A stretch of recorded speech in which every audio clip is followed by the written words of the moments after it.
Hello, good evening, welcome to Rangers Radio. Join myself tonight as the two merchant bankers, Bridgeman and Port Bear. How we doing, boys? Merchant bankers. Oh my God! All right, Bridge. All right, Ox. Hope you're well, lads. Oh, can I just say a huge good evening to you two guys. A massive good evening to the guys in the lobby and to all the Rangers fans all over the world that are listening in. Good evening. Welcome to Rangers Radio. Welcome.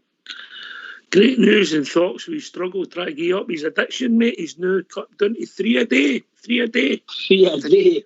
Fair play him. Congratulate him. How are you, Port Bear? Aye, very well, mate. Had a good wee couple of days off here. Back to work on Thursday. So, but very well, mate. Aye, thank you.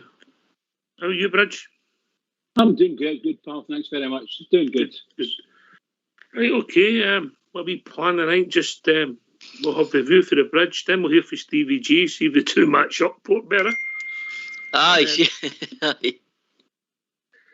then we'll get the lines open and take some calls. But after we hear from they two, we'll hear your thoughts, Port, alright?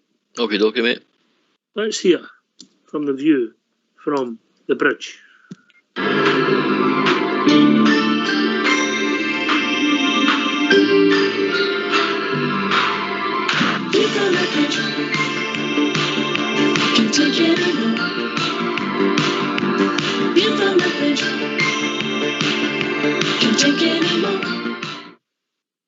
Oh, good evening, everyone. Welcome to A View from the Bridge from the Rangers versus Motherwell game on the 19th September 2021, an SPFL League game.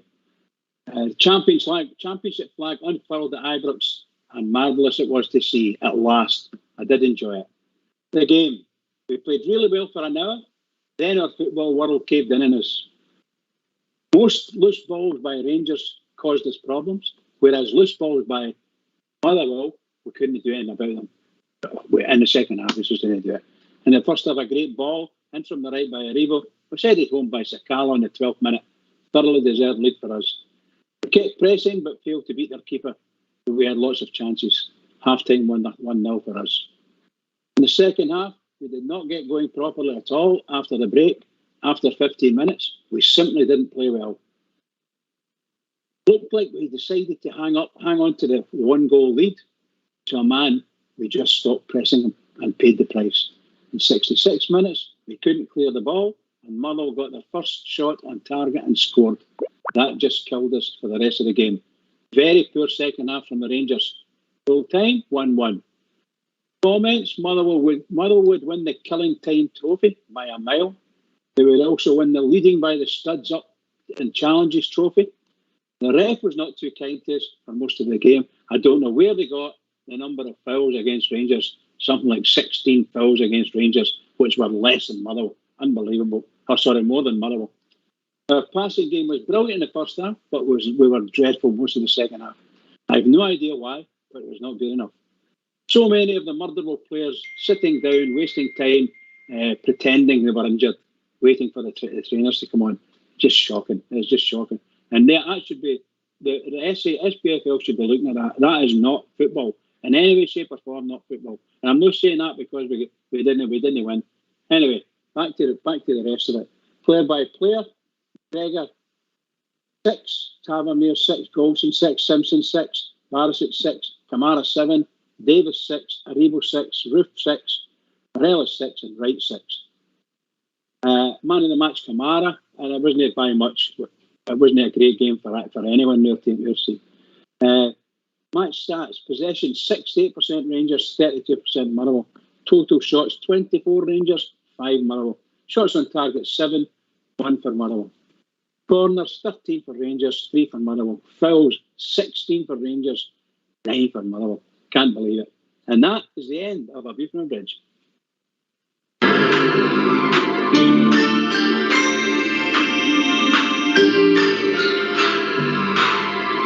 View from the bridge. Can't take it anymore. View from the bridge. Can't take it anymore.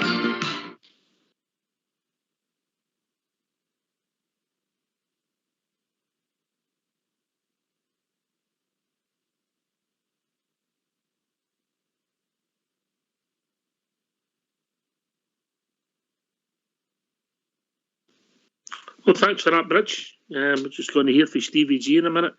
And you just go through your martins again there, mate. My Martin, no, so my Martin. Player. I couldn't get that right there. My Martin. McGregor 6, Tavernier 6, Golson 6, Simpson 6, Barisic 6, Kamara 7, Davis 6, Aribo 6, Roof 6, Morelos 6, and Wright 6. Morelos wasn't playing, mate. It was Sakala. It was Sakala. I do apologise because Morelos came on at half time for him. Right. Okay, it's Sakala. I do apologise. Okay, I think you're right. You win and lose as a team. I thought Port Bear, I don't know what you thought. I thought Sakala done okay. I thought actually Golston done okay for the bit of first hour as well, if I'm being honest. The first half, all our team were maybe 7.5, and then Bridges right, maybe 4.5 the second half. So averages out about 6 for the game, you know. We just fell apart on the hour, just on the hour mark. Mm-hmm. We completely started falling apart. Couldn't pass to each other properly. We weren't picking up the loose balls. Motherwell seemed to be first there, but admittedly they weren't that great at passing either sometimes. But when they picked up the ball from us, they could get it done, just thumped it up the park, and it caused a wee bit of trouble. Mm-hmm. But seriously, we were bad far out. Bad goal, we lost. Shocking. He was by the way, I don't know about you guys. I think. Hey, the beauty. Whoa.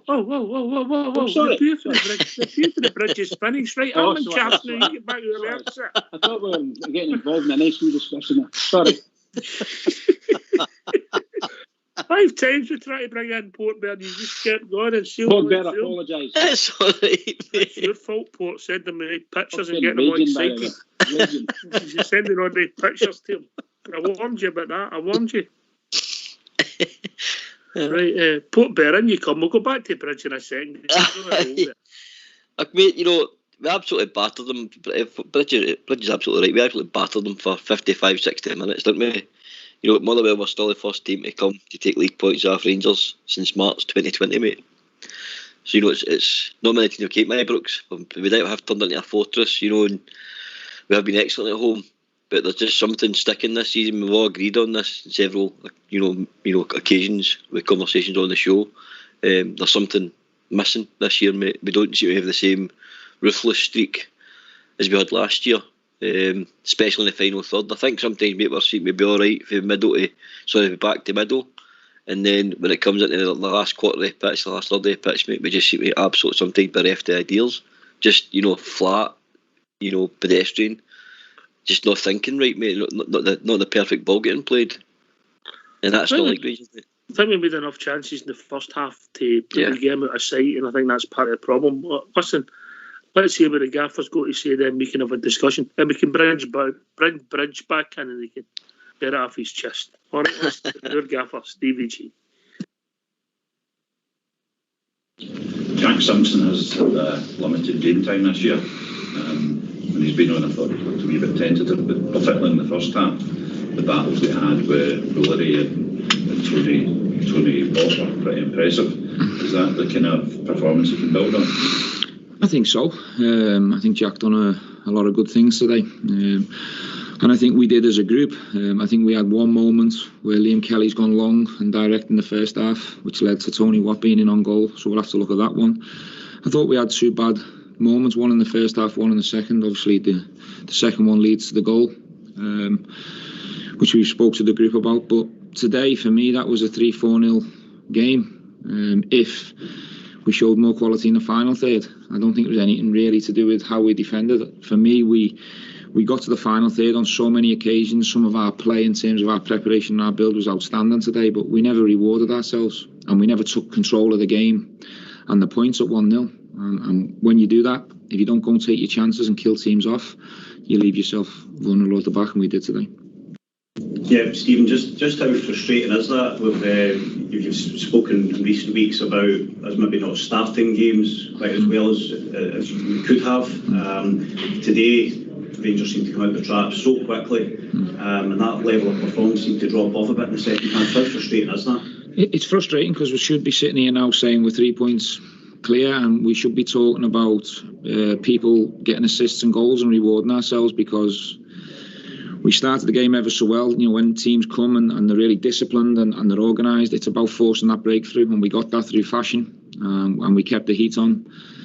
But I've seen it so many times, you've got to go and keep the standards as high as you can to go and get the second goal and the third goal. Otherwise, you leave yourself open for one issue or defending one situation not well, which we did. You know, the long ball into Van Veen, he chests it down, he's allowed to come inside. You can't allow that, and you leave yourself vulnerable for 2 points getting stole off you. It'll feel like a win to Motherwell because they've come here for something, but for us it'll feel more like a defeat because we've took the lead and we've got to the final third on so many occasions, but we haven't rewarded ourselves for our good play.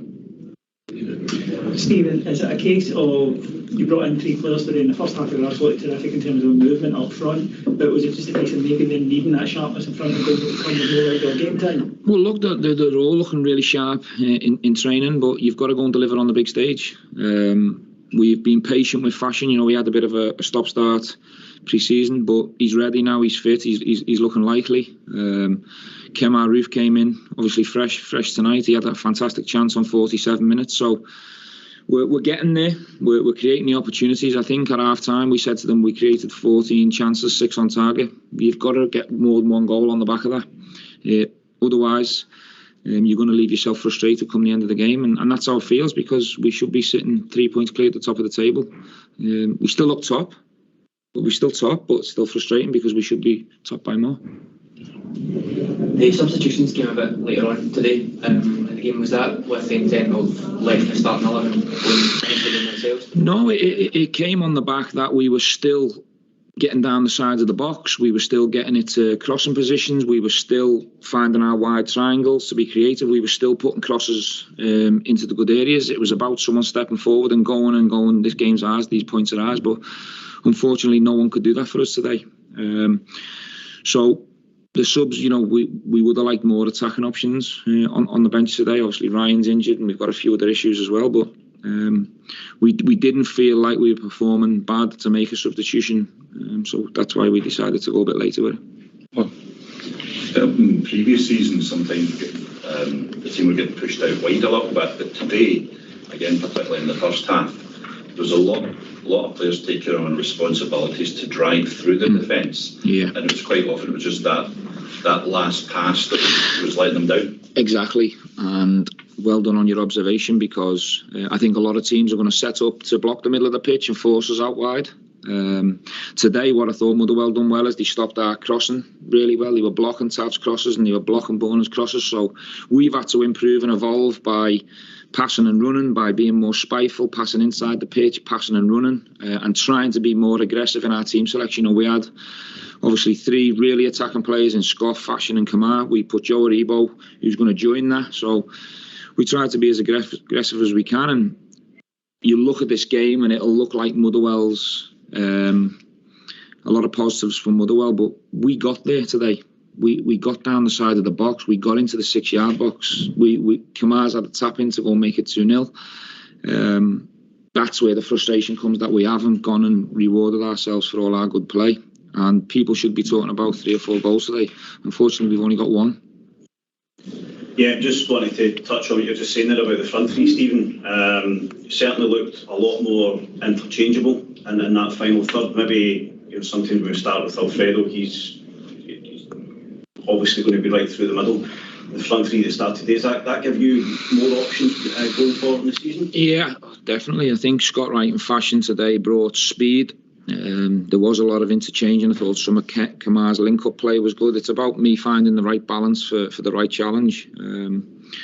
obviously we need Ryan back as soon as possible and back in top form, and we need to get Morelos in top form, because if you look at the first 8-9 games, we haven't got a leading goal scorer that's jumping out, or a leading assister who's jumping out, and that's what we're going to need moving forward. So I'm going to challenge all the boys in the final third like I do, and hopefully we can become a bit more of a killer team, because we're getting there on too many occasions and not rewarding ourselves. That's a bit of a concern sitting here right now. Stephen, even allowing for a bit of frustration today, you mentioned there that you think that you saw a lot of good stuff and that it's coming. Is there a sense of, look, I know how good this team is and I know it's going to deliver, and we're sitting in a pretty good position for when people outside the club are saying that we haven't been playing well? Look, listen, we're in a good position, but we should be in a better position, and it's my job to drive the standards here, and we'll never settle for accepting a draw at home to anyone. I'm going to challenge the boys like I always do. Football's about details at the top level. Defensively, we got one or two details wrong today. One from a goalkeeper, just a straightforward punch up the field, which we nearly got punished for, and the second one we got punished for poor defending for the goal. But we might have got away with that if our final third play was a lot better today. People need to stand up and score goals for this football club. That's what will get us success at the end of the day. So it's my job to challenge them, and I will. Stephen, our first look at Davino Bakuna today. Thought he had a couple of nice touches and a couple of opportunities. How is he going to set on? Well, he's looking more and more ready now. When he come in, we knew he hadn't had a pre-season. He was training alone at Huddersfield. He's got major talent. You can see some of the positions he picked up today and some of the little combinations he's looking for. He might be looking at me thinking I want a little bit more game time, which is good. It's a good place to be in, but there's going to be an opportunity for him very soon, because he's looking more ready now than when he come. He's fitter, he's more robust, and he knows a little bit more about our style, how we want to play now. So I think more opportunities for him at Innemans. Why don't you give us a call on 0141 356 1972. It's your show, it's your platform. Let's hear from you.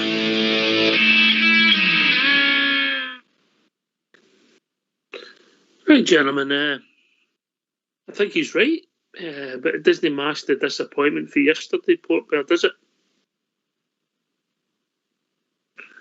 All right, he's left us. Bridgeman, you with us? Oh, of course, yes, of course. Yes, okay. I think Stevie G said a lot of the stuff that you said, but just in a different manner, mate. The problem is you need to score the second goal, and then it becomes easier to play as well, doesn't it? Yeah, I think when you're playing and when you're watching it as fans, you're watching that, and the tension's there for everybody's up. The whole ground's packed. Something like just close to 49,000 in there. Just absolutely unbelievable stuff. And our team, got 11 players on the park.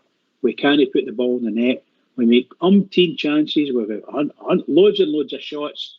It's just incredible. Absolutely incredible. Our passing was so poor in the second half, it's not real. And the manager's absolutely right. If you don't do it, you don't get the points. And if you don't get the points, trouble ahead. The big moment for me was the Kemar Roofe missed Port Vale. Aye, mate, 4 yards out, more or less under the bar. And how we get us up and over, I can't work it out still, mate. It's harder to get it up and over, wasn't it? Aye. Much more difficult to do that, definitely 100%. I couldn't believe he missed it, mate, because he is for me a great finisher. I was very surprised with that miss yesterday, mate, but that tells you maybe everybody's form it now. I wouldn't disagree with you. He's a good finisher, but I thought his play yesterday was very poor. I've got to be honest with you, even in the first half, I didn't think he was great. No, he seemed to be pretty, like the whole team, mate. They seem to be off it at the moment, in my opinion. They're definitely miles off it, and as I said before, it's not 3 or 4 players that's off form next year, but I think we've got 8 or 9 players that they just cannot reach last year's figures, targets, and the possession play they had. The runs are making. I don't think they're making all the same runs as they made last year. I think they're miles off it, mate. And I think that's a real problem. But one thing I'd be more worried about, if they weren't getting into these positions next year, if they weren't creating chances, I'd probably be more worried. I'm hoping that we're going to turn that corner and somebody's going to get a batter off us. Well, when you think about it, last week against St Johnstone, one of you two has got someone on in the background. Don't know who it is. Right. Against St Johnstone, mate, it took us about 39 minutes before we had a shot at goal. I mean, we peppered the goal pretty much the first half, got in a lot of good situations. Maybe never made as many chances as we should have done, Port, but the play and some of the play was nice. I still can't get where Scott Wright was playing, mate. He was playing where Kent plays, and I don't understand it, mate. I think you're taking the width out of Team Ox, but getting, well, it seemed to be our left side attacker that's coming in onto the left side and then coming in like in a central role, and understand it from like combination play about the box. But I found that there was a lot of nice stuff yesterday, a lot of good combinations about the box with the end product. But I just think Wright's congesting it more in there, mate. If I'm totally honest, I would rather Wright or Kent, who's over that side, would stay wide and stretch them further. Because I think when you come in, I think you're running at the dead ends, you're running at the players. It's too congested there as it is, mate. I don't disagree with you, mate. I don't disagree with you. Some of our play up there was nice, some nice moves. Sakala got his goal. Fortunately, I think it could have been offside, Porter, if I'm being honest, mate. But we got the break there, we got the goal. He looks as if he's one of these guys, he's only got one thing in his mind. He wants to shoot as often as possible, which is, but say that strikers are greedy, you know. Aye, well, that's one thing. He is different probably for the rest of our strikers, mate. I think that was pretty evident yesterday. Any chance he got, left or right foot, he was having a pop. I know he scored 16 goals before he came to Rangers in the Belgian league, so he's obviously got an eye for goal as well. So I think he's obviously getting to the sort of understand the style of play we have, and obviously he's up to the speed of our game. I think he's still getting there, in my opinion, but I think he's looking. His early signs are good, mate. I'll give him that. I'm trying to be really polite here. I think the jury's out big style on the boy Jack Simpson, mate. We've seen him he came in January, played some games last season, done okay. All Firm game when we won quite comfortably. I think it was the Cup. He came in and done okay for us. He's played a few games. He looks like a rabbit in the headlines at times for me. The punt up the park that we talked about, I think that was him. And I also, ultimately, even though Tav and Borna and Connor can take some responsibility of the goal, I don't know what he was trying to do, Port Bear. I really don't. No, I think he's probably got the biggest part yesterday. In the two situations Motherwell had, obviously the punt up the park, mate, he gets turned inside out after Tony Watt. Bit soft-centred if you ask me. Maybe it's a bit kind. I just feel he's very soft-centred, mate. And obviously for the goal, a lot of people will say Tav should have maybe stopped him, shouldn't let him come inside and stuff. But I think Borna and Simpson yesterday, mate, were defensively inadequate, and that's me being pretty kind to them. I think two of them were shocking yesterday defensively. Borna did try. For the goal? Yeah. I think the two were. We'll get Bridges' view on that. Bridgeman? Yep. I think the boy Jack Simpson, who I've been quite defensive of, it was indefensible yesterday, wasn't it? He came up against some rugged footballers yesterday, and that's what Motherwell had. They had big, rugged guys, and I'm afraid Simpson was getting batted away from them, you know. The first half, he did not too bad. Make no bones about that. He did no bad, but it was the weak link in the second half. He became the weak link and a focus for Motherwell to penetrate on. But I have to say, and I was just about to say it beforehand for the interview, I think that Borna Barisic had probably his worst 20 minutes of the game yesterday in the last 20 minutes. It was woeful. Absolutely woeful. I think it was his fault. I think it was certainly his fault for the goal. He never got into the player, never went to go into the player, and before you know it, he's trying to lunge in there, and he should have just stepped in there dead easily. And that's his fault, in my opinion, his fault. By the way, the guy just let lash through at the ball. I don't think he had any idea what he was doing with it, to be honest. But no, I'm sorry, it was just utterly deplorable what Borna Barisic did. I don't think Borna was great, but I thought, I've got to be honest with you, Bridge, I thought Simpson was even more Port Bear.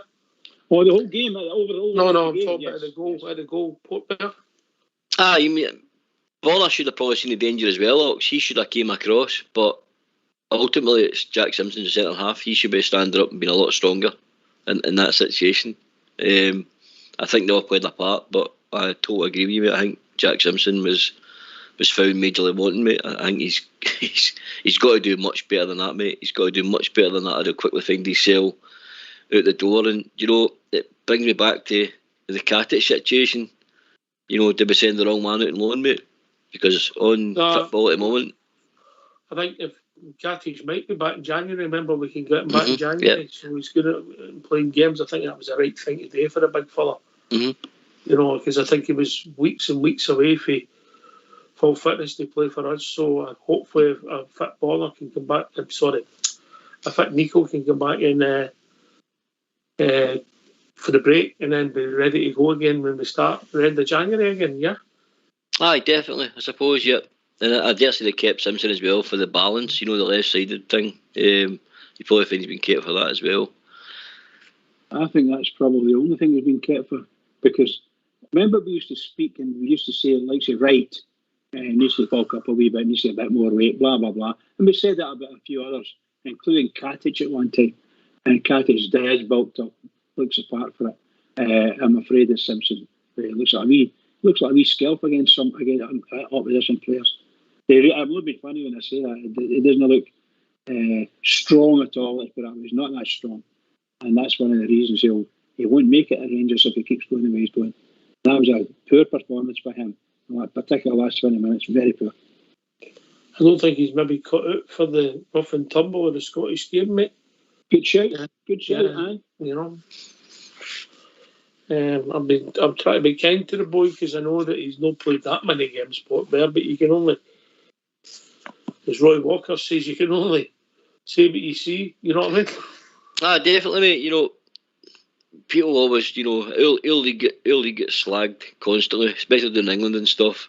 And there's been better players than him that's keeping Scotland and been found out in there. So, I'm hoping in centre half terms, and Bridge knows this yourself, he's a pup. He's a baby in centre half terms. But he needs to do better, mate, because before his Rangers career started, I think that's why that reporter asked Gerrard, I think his opening question was regarding Simpson, wasn't it? So I think right away that sets the sort of tone of the interview, and Gerrard defended him, you know what I mean? But I think Gerrard was also a wee bit honest, and agreeing with he has to do better, has to do much better than that. I think the reporter, Mark Nightwall, was saying that he had a good game. Simpson, I don't know what he was watching, mate. I really don't. Because when you think back to the first half, if it wasn't for a nice wee bit of goalkeeping by Alan McGregor, Tony Watt's walking the ball into the net. Aye, and that's for a punt. That's for a punt up the park, mate. There were two situations, one in the first half, one in the second half. We nearly set with jersey in the first half. McGregor makes a great save, and Goldson's in with a great tackle as well. And then the second situation, we lose the goal. But that was my worry yesterday, mate. We were sitting at 1-0 for so long. I think loads of people, I've seen them online, I've seen them on social media, and even watching it, I bet you're all thinking the same. I had an idea, or a feeling, Motherwell were going to score, mate, and we didn't have the second goal yet. And that really concerned me. I get that feeling every time the opposition crossed the halfway line.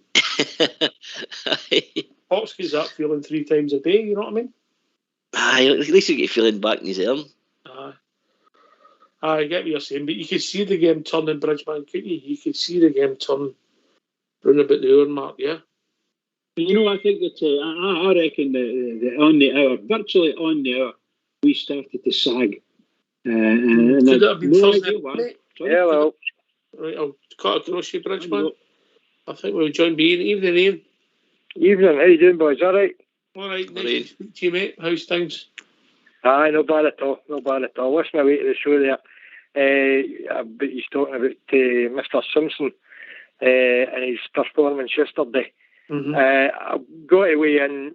I totally agree with your sentiments, because he's a lightweight, this guy, and he's not designed for the Premier League, I'm afraid, or the SPL, or whatever we're calling it this week. But just too lightweight.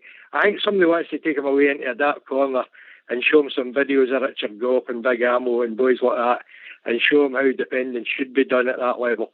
Because yesterday, the naivety was astounding. It really was. You can't do a bit of I'm blaming him for the goal, Ian, personally, along with others. But I'm not blaming him. I'm not blaming him. And I felt heart sorry for Big Connor yesterday. He's standing there and he's belling at him and he's belling at Barisic, to try and get them organised. I don't know what's wrong with Barisic. I really don't know, because since he had an injury before the Euros and all that, he's come back and he doesn't look like the same boy at all. He really doesn't. The quality deliveries, he went down the pan. You can when Bassey's coming in, and fair enough, Bassey's done well when he's come in, and he looks an improved player this season so far. Did you watch Johnston, Ian? Did you watch Bassey at St Johnstone? He wasn't great, mate. Fair enough. I would agree with that. It wasn't his best game, but I think he's showing.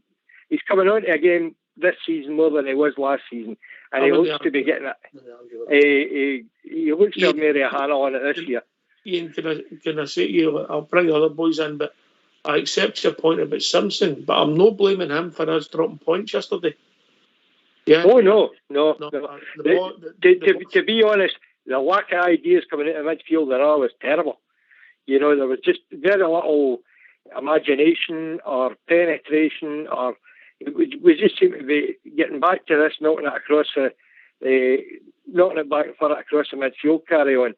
And it's compared to last season, where there was some killer balls getting played through, and they were playing Morelos in all the time and things like that. And boys were getting on the end of balls. Just doesn't seem to be clicking. And you come, Port Bear? Sorry? I can't disagree with a lot of what Ian's saying, mate. I really can't. I just think on the situation where we're not, I've highlighted this on the show since the start of the season. I don't think we're making the correct decisions in the final third at all. I don't think the midfield are making the right passes. Now, you can look at that in two ways. Are they making the right passes, or is the strikers not making the correct runs? We've already spoke about Kent and Wright coming inside. So is that narrowing the pitch too much? So it's far too congested inside that 18-yard box. You think of a bit of defenders up against as well. And do we need to stretch the game? We're getting Wright or Kent wide back on the left and stretching the other on the right. Now, they played Aribo in the midfield in the weekend, and his job was to join in with the front, to go and assist up there as well, mate, and get involved in goals. But again, Joe Aribo for me yesterday, mate, fell out after 50 minutes. I think Joe Aribo run out of gas, if I'm being honest. Fair point, mate.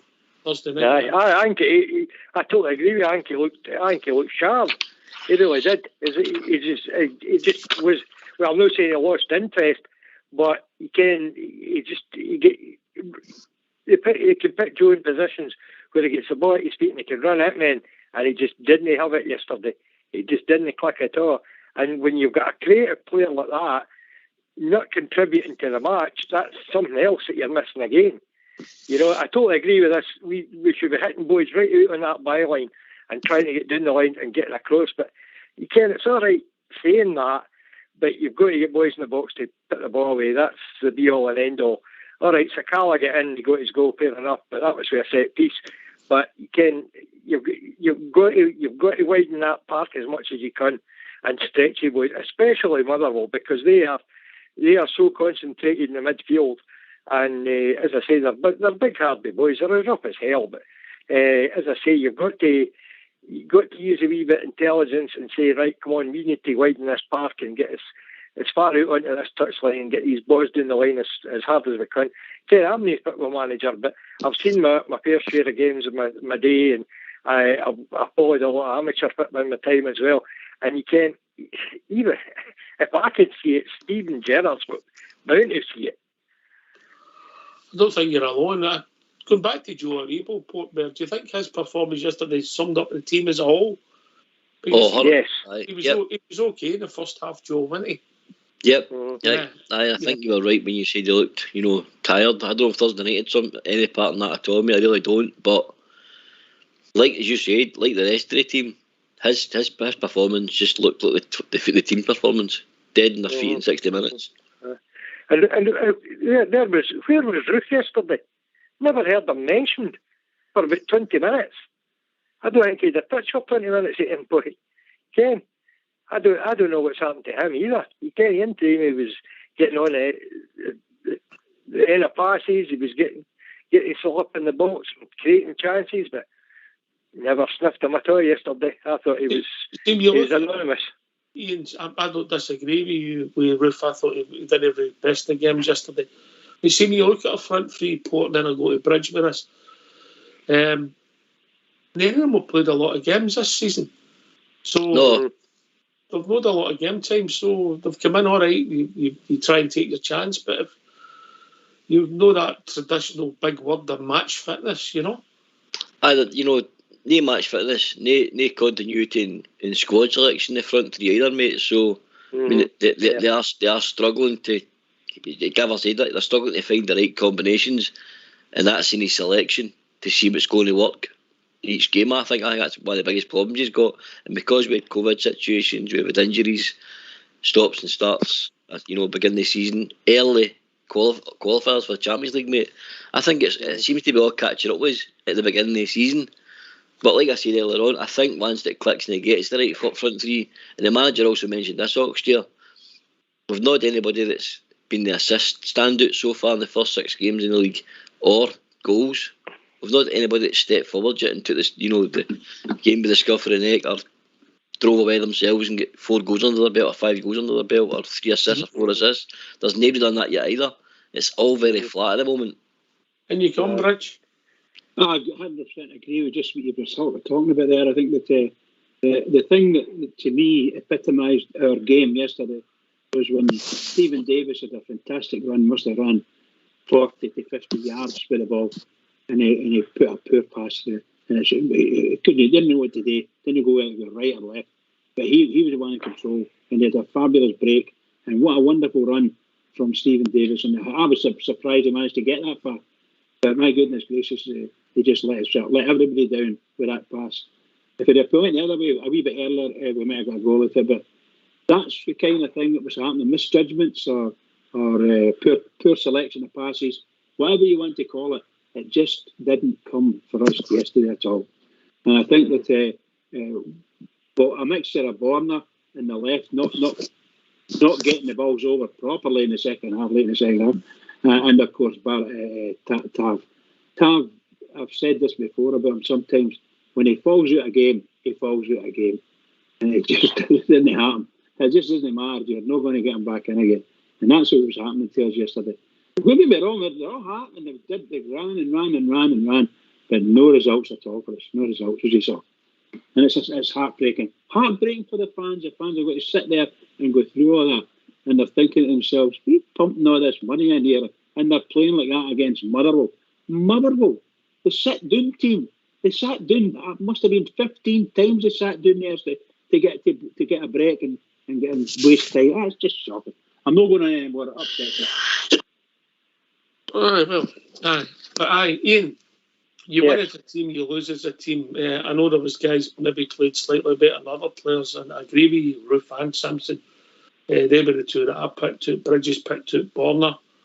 But our team's not playing well, huh? It's true what you say, man. It's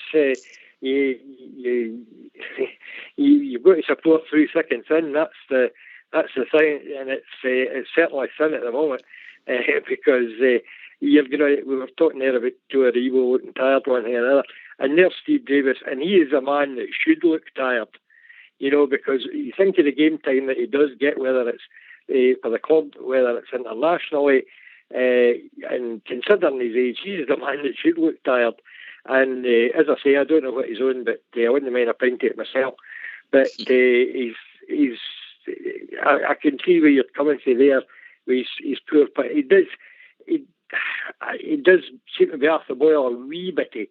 But he's a player I've always admired. I've always rated Steve Davis. I must admit, and I think we're half a team when he's not there. That's I'm a big fan of him yesterday, and I thought the first half he done some great things, Port Bear, but obviously when he made that run, I think he should have played it to Sakala with his right foot and rolled it for him, and then he ran on, and then he gets between two minds. Port, he doesn't know where to shoot, and he makes the fatal mistake of flicking it outside his boot and doesn't do nothing to Glenn Kamara, does he? Doesn't do a pass or nothing. No. The ball was immediately on for Sakala, mate, to the left. I don't know why he didn't slip him in just over the halfway line. It would have saved Stephen's legs running 40 yards, mate. So I was screaming, mate, pass it. The pass was on, sorry. For the minute they crossed the halfway line, I don't know why he didn't roll him, because Sakala would have probably run right in and goal, mate, because nobody was catching him. No one was catching him. He's certainly a flying machine, the boy. It'd be good to see if Sakala could have put that away. I was interested in seeing that as well. That'd have been, see what kind of finishing he was running through the goalkeeper. That's what I was into, yep. I don't know. I think he'll be a boy that'll take a wee while longer to get a grasp on the Scottish game. You could see some of the runs he was making yesterday, and you think, if he could have just slipped it there, or he was getting in some good positions. And compared to some of his earlier appearances, times he's come on as a sub, and that, I thought there's a wee bit of education there, and he's starting to pick things up. And obviously he got his goal yesterday, and he obviously deserved that. But there was just wee runs he was making up the ball, and he was spinning up at centre half the odd time, and you think to yourself, well, there we are. That's somebody that's sort of starting to pick up the game a wee bit. But I think he'll come on to an even better game. I think he'll be a good asset for us. But as I say, it's like anything else. You've got to give these boys ammunition. Aye. Listen, he scored a goal pretty much in his first league start, I think, Port Bear. I need to check that out, but I think it's his first league start. Yeah, because he got that injury, didn't he? Aye, that was his debut yesterday, mate, in the league. That was his first start. I seen a lot of good things from him, mate. I even liked the fact he was coming back and chasing defenders and winning the ball back on a few occasions. So I like what I saw, but it's still very early. And as I said, I think Gerrard's still trying to work out his best front three, mate. And I think that's one of the big problems he's going to have. I'm going to say problem, because I think he's got an absolute great array of talent in the front three, and I think it's all about finding, in my opinion, horses for courses, mate, and depending who we're playing, what front three will pick. Or like yesterday, we play a Rebo a bit more forward, front four. But we just need to get these passes, mate. We need to get this passing back the way we were last year. As I said, mate, in my opinion, it's the ruthless streak. That's exactly what we're missing. Last year we were killing teams. We weren't letting teams back in the game. We were scoring, early. Even if we weren't scoring early, mate, we're still, scoring late, and we could hold on to 1-0. We did that a lot of times last season, but we don't look as solid at the back this year, and we're not finishing teams off, and that's a problem, mate. But does the game not get easier, mate, when you go 2-3-0 up? Oh, of course it does, 100%. Exactly. Aye, 100%, mate. Yep, 100%. But disappointed yesterday's result. Disappointed for the fans. Disappointed for the team. But ultimately, Ian, we're still top of the league, bizarrely. Well, I say you can't argue with that. You can't argue with the numbers. But as I say, it'd be nice to add another 2 points to add to that 1 point. But there you are. It is what it is at the end of the day, and we get up and we move on and get to the next game and look to win again. That's all we can do. Yeah. Wednesday night becomes a big game for us, mate. Definitely. They've beat the greatest team the world's ever seen. I can't believe it. Aye, right. Aye, that was a bit of a shocker, Rooney, but there you are. But a lot of I've got 2 or 3 acquaintances that are of that persuasion, and they were kind of greeting into their beer yesterday a wee bit, but I get enough of them. I'll not leave there to sleep over it. No, me neither, mate, me neither. But no, as I say, you can have a stuffy team again. You can. We're going to park the bus again, and you can what they're like. I don't know. You can. What do you do? Do you get out for the first quarter an hour and go hard at them as quick as you can and try and get a quick goal? Or because I think if you get two against them, they'll disappear. You've seen it happen in the past with Louis, their heads go down and they lose interest, I think. But again, it's of interest to see what his tactics are and see what the team he fields. Yeah, but no, I've every confidence we'll beat them. But Well, as I say, I'm expecting a victory to get us to the semi-final. I'm right. Absolutely. What? No, Beat them aye, the first game of the season. What's that? Did they not beat Livingston the first game of the season? Aye. Mm-hmm. Aye, I they beat beat them him, aye. Aye. We beat them 3-0, mate. 3-0. 3-0. 3-0, yeah. Right, wait a minute. We're just going to, folks, is going to play the jingle you just told on in. Let's hear from Aye, bud. Why don't you give us a call on 0141 356 1972? It's your show, it's your platform. Let's hear from you.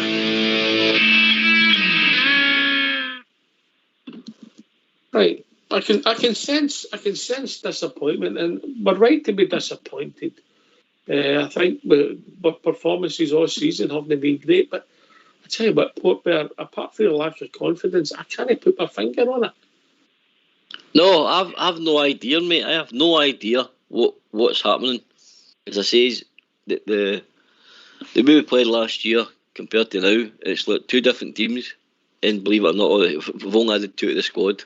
3, including Acuna. But I can't understand. I can't put my finger on it, mate. I really can't. I'm going to throw something into the mix here, boys. Right, I'll tell you what it is. What is the big difference between last season and this season? Between last year's performances and this year's performances. We're champions this year. Aye. That's all. The people, fair enough. The people being inside them. We've got fans this year. We've got folk in the grunt. I don't know, mate. Nah. Could that be? Now, I've heard folks mention this. Boys, again, people are coming into my business and again, fellow Rangers supporters and things like that. And again, we all talk about the game at the weekend and things like that. Much as he doing here. And, you know, when you look at it, is it the fact there is fans in there? Is it the fact the fans are on their back? No, I don't is think. it the I don't pressure, think do you think? I don't know. I don't think the fans made Kemar Ruth put that ball off there about 3 yards, Port Bear. I know, but I'm just looking at things from the point of view of what's different to last year and this year. I just think we're virtually the same personnel.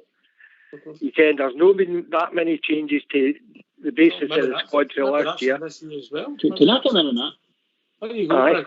I was just to say, in my opinion, the difference between last year and this year is a yard.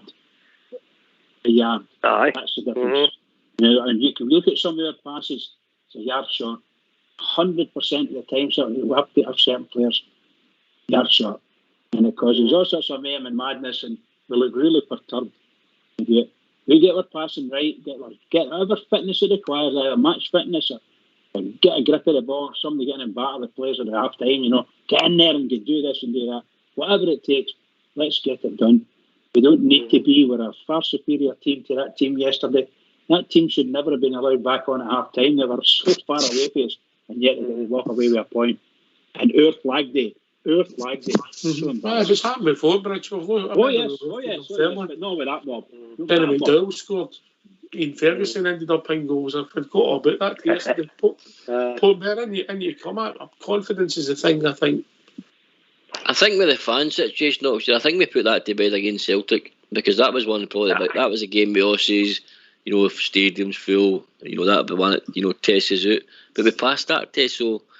And even the night that we played Leon, I think, again, we were still excellent at times against Leon, but we just can't seem to see the full game out. So I'm just thinking, mate, it's pretty similar to Bridgeman, dare say. It's going to come next year, but it's just when it's going to come. We seem to just be just, you know, as Bridgeman says, a pass away, or the confidence needs to be lifted a wee bit more. I don't think we're too far away from giving somebody a battering, actually, I really don't. Because I would say that earlier on, I'd be worried if we weren't making the chances and they weren't getting into positions to miss. So I think that'd be worse, but we're not. We're making a lot of chances. As Gerard said, that should be a 4-0 game yesterday. I thought the performance against Johnston was worse than Sunday's performance, if I've been honest. the lack of goal attempts we got a world if we have. Yesterday the game should have been out of sight. Bridgeman? 100%. There was we should have had. I would suggest 4. We're sitting at a couple of the boys that sit beside it up there, or I've sat beside them, whichever, and they were all saying 4 and 5, and you guys were saying probably 3 and 4, and most Rangers fans would say that. I was still sticking to my 1-0, but the truth of the matter is, most folk, I was hoping it would be 3, and I couldn't believe we never done it in the first half. I couldn't believe we walked in there and it was 1-0. I just couldn't believe it. So that's the situation we found ourselves. And we come out after half time and we don't pick ourselves up properly at all. We just don't do it. I was expecting right out there and sort of Gerard and rip them a new one and get them in there and you get out there and do that and things. As if they told them to just keep the ball and play for the 1-0. That's what it feels like. Sorry, guys. That's depressing, isn't it? I don't think it did, mate. They came out and they started the second half. Port Vale, we still started the second half okay, mate. It was after 10-15 minutes it just went Pete Tong. Exactly, mate. But I think we're still, say 60 minutes I gave us, and I thought we're still well on top. But when it's 1-0 next year, I think you're always in danger of that happening to you. The team going up the park, and it could be a mistake by your defenders, it could be a slip, anything like that. And you let them back in the game. And then what's supposed to happen is, which didn't happen, they get back in the game. And I did expect Rangers to kick on and go into another gear next year. You've been saying it all season. We don't even think they're out of second gear yet. And I think that's one of the biggest problems. I don't think we've not been past second gear in this whole season next year. I really don't think we've been past that. But that's the worrying part for me. That's the worrying part for me. We're not. As I say, when you let a team back in the game, then you don't lift your game. And then the second part of that is when they get their goal, then you have to raise your game to their level or better, and get yourself back in the game to get yourself back in front. And we didn't do it. Mm-hmm. Mm-hmm. I see. Last season, it's true what you say. Last year, if that had happened, we would have just dropped a gear and we would have went. And you can things the pace would have been lifted. The whole game would have been lifted until we went up the park and we got ahead again. And as I say, that just didn't happen yesterday. And I quite agree with you. After they get that equaliser, I thought it was right. Okay, the game's going to change now. This is, for me, maybe he should have maybe changed subs on a wee bit earlier. I thought he was happy late with subs yesterday. Can give boys chance to influence a game. You can in 20 minutes. I don't know. But we just didn't have that change of gear at all, and I don't know. Is it complacency, or is it lack of enthusiasm, lack of effort, lack of direction? You just wouldn't can. You can without being in that dressing room and hearing, hearing what Steven Gerrard's saying to them. You're no privy to that, but you can. It's just on so many levels. You think to yourself, well, you can. We really don't seem to have that this season so far, and I don't know. I don't know what the mindset is of the players. They just don't seem to be getting as fired up as they were last year. When you think of some of the performances last year, all right, there was the odd duff ones on St Johnstone in the Cup and all that carrier, but really there was times last year you seen boys getting dug in and getting fired up and saying to themselves, well, come on, we need to give these guys a hammer or get up the park and score another goal or that. And just, even for the likes of Morelos and the boys that are playing, even the likes of Hinton and boys like that, we're getting fired up and getting tore in. Just they seem to be that sort of spark this year so far, but hopefully it's still far away. Oh, hopefully it comes. Right, listen, we've got a wee announcement to make. We'll get you after the show. We gave you a wee teaser yesterday, Rangers Radio. We'll be joined with a man who scored some goals at one of the league. There's a wee hint, we gave you that yesterday. Tomorrow evening we'll be joined by this guy. We'll give you his name after the tune, which we'll be playing shortly. A wee snippet there, Port there. Aye, he's a A very well recognised player, mate. Somebody Great nickname as well. Let the cat out of the bag on WhatsApp. Oh, did they? Somebody better know that. My spies, Do I'm you know the spies answer, everywhere. No comment, Bridgman. Oh, you're right. We're on the street to see who it is, isn't it? Shocking. Right, boys, I love you and leave you, and I'll send you all the best for the Dumfries and Galloway True Blues. Stick in, and I'll keep listening. Okay, all the best. Cheers, pal. All the best. Great calling. Great call. Cheers out. Ta now. Right. What a nice guy, yeah? Yep. I'm not used to. Hey, excuse me.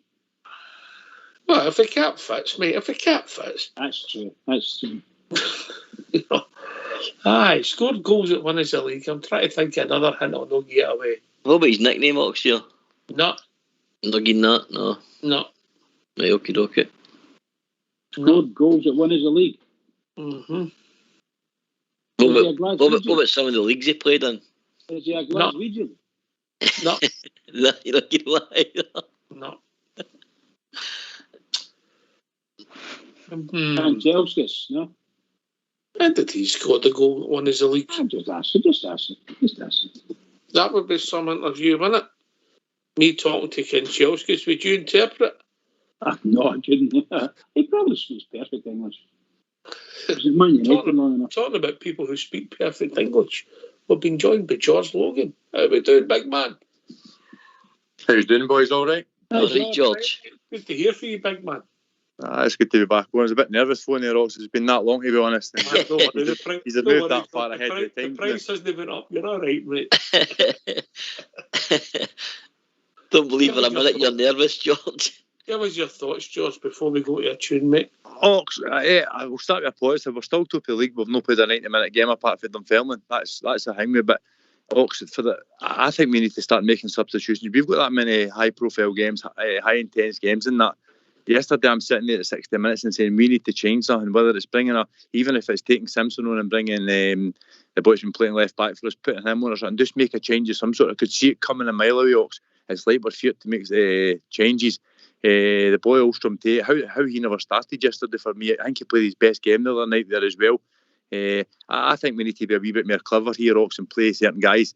It's not just about giving the guys the game all the time because that's who plays there, Barisic and guys like that. I think we need to be a wee bit more clever, Ox. And I ken people are going to say you can't criticise Gerrard. Well, I'll criticise him for yesterday because I think the substitutes should have been made a lot earlier than they did, Ox. I think some of the problem came for Thursday night, George, when he had 5 substitutes. And we should have used them. That should have been part of the plan to use at least 4 of them to get bodies off the park. And also yesterday, I never thought I'd see this, but I think I might have put Lundstrom on for Davis or put him on beside Davis. We could have played Ulstrom at the start, Ox, with Davis and Guy Davis. I mean, Ox, we should be beating that team. We were that team. We should have scored 5 in the first half. I think it was 17 shots on target or something like that. Shots we had. I think we should be playing that boy for the start. If he's not good enough, he's not good enough. Ox, simple as that. But he played a great game for us the other night. He looked okay Thursday night after we lost the goal. He came on to a right good game. I think he would have been a good starter yesterday, Ox, in my opinion. I think he would have been a good one. And give Davis the rest. And I ken Davis played a good half in the first half, but he's getting on, Ox. He's nearly the same age as me now, I mean, he's definitely getting on, Ox. George. Is there a problem, Ox, here, George Bridgman? Was it trust? Is it trust? Sorry, mate. See the quote in the studio. It's there for a reason, right? Did they tell on the time at your school? No, they never. Sorry. Right, get yourself a mute. We're going to have a tune.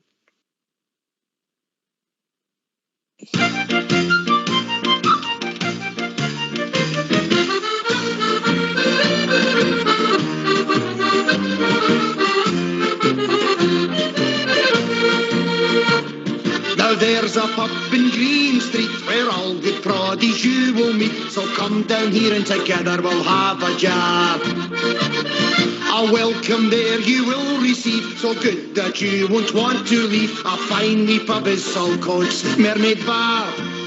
You'll hear the sash and Derry's walls, just like in your own wee Orange Halls.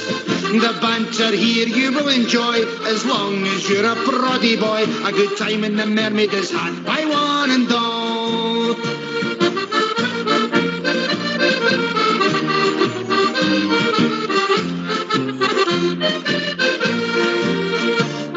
We all support the Queen and Crown. The prices here are the best in town. The bar staff, they are one terrific crew. Everyone laughing, full of cheer. It's one tremendous atmosphere. Singing to support the red, white and blue. You'll hear the sash and Derry's walls, just like in your own wee orange halls. The banter here you will enjoy as long as you're a Brodie boy. A good time in the Mermaid is had by one and all.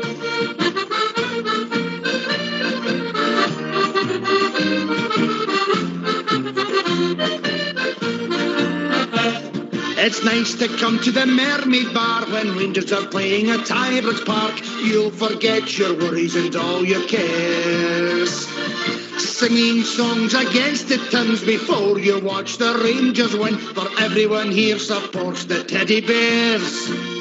You'll hear the sash and Derry's walls, just like in your own wee orange halls. The banter here you will enjoy as long as you're a Brodie boy. A good time in the Mermaid is had by one and all.